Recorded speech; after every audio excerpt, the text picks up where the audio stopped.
Bismillahirrahmanirrahim. Assalamualaikum warahmatullahi wabarakatuh. Surah Yunus merupakan surah ke-10 dalam susunan Mushaf Al-Quran, dan dinamakan Yunus, karena di dalamnya memuat kisah kaum Nabi Yunus alaihissalam, yang secara tulus bertaubat, sehingga terhindar dari azab Allah subhanahu wa ta'ala. Nama surah ini menjadi simbol keberkahan taubat dan rahmat Allah subhanahu wa ta'ala, yang maha pengasih lagi maha penyayang kepada hambanya yang ingin kembali ke jalan kebenaran. Secara kebahasaan, nama Yunus diambil langsung dari nama salah satu nabi dan rasul utusan Allah subhanahu wa ta'ala meyakinkan umat manusia akan kebenaran risalah Al-Quran. Penamaan ini memberikan pesan mendalam, bahwa ketetapan dan kasih sayang Allah subhanahu wa ta'ala senantiasa melingkupi setiap hamba yang mencari petunjuknya. Berdasarkan tempat turunnya, surah ini tergolong ke dalam kelompok surah Makkiyah, karena sebagian besar ayatnya diturunkan di kota Mekkah sebelum hijrahnya Nabi Muhammad SAW. Kendati demikian, terdapat beberapa ayat yang menurut sebagian mufasir diturunkan di Madinah, namun secara keseluruhan karakteristik ajaran di dalamnya tetap mencerminkan ciri khas dakwah periode Mekkah. Surah Yunus terdiri dari 109 ayat dan masuk dalam kategori surah Al-Mi'in, yaitu surah-surah yang memiliki jumlah ayat sekitar 100-an. Setiap ayatnya tersusun dengan bahasa yang sangat indah dan penuh penekanan logika, serta hikmah untuk membimbing akal dan hati manusia menuju ketauhidan. Isi kandungan utama dari surah Yunus berfokus teguh pada pembinaan akidah, penegakan tauhid, penyampaian hakikat wahyu Al-Quran, serta pembuktian kenabian Nabi Muhammad SAW.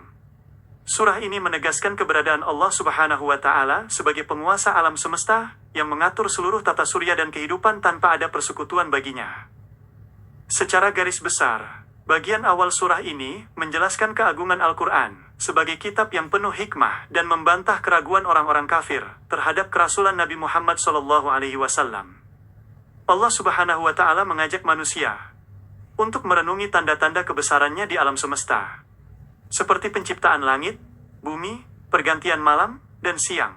Pada bagian pertengahan, surah ini memuat gambaran tentang sunatullah dalam kehidupan manusia, peringatan mengenai hari pembalasan, serta hakikat kehidupan dunia yang sementara.